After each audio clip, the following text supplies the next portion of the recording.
अस्सलामुअलैकुम सामीन। 19 ज़िलहिज्जा और 8 जुलाई है। ख़बर का उन्वान है हरियाणा और यूपी में दो बड़े हादसे, 13 लोगों की मौत। ख़बर थोड़ी तफसील से सुनिए।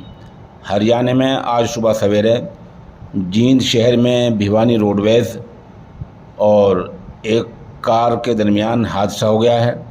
रोडवेज़ और कार की टक्कर हो गई है, जिसमें आपस में टक्कर होने के नतीजे में गाड़ी के परखचे उड़ गए और 8 लोगों की मौत हो गई। इन 8 की अभी तक पहचान नहीं हो पाई है।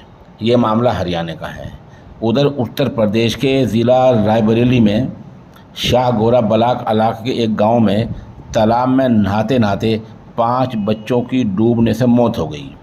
ये बच्चे इस ब्लॉक के मंगता खेड़ा मजरे बांसी गांव के पास तालाब में नहा रहे थे और नहाते नहाते सब डूब गए, जिनकी उम्रें 7 साल से 12 साल तक की है।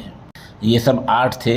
इनमें 3 को बचा लिया गया है और 5 की मौत हो गई है। जिनकी मौत हो गई है उनके नाम हमें मिल गए हैं। इनमें रितु, सोनम, अमित, वैशाली, रूपाली, ये 5 बच्चे हैं जिनकी तालाब में नहाते नहाते मौत हो गई है।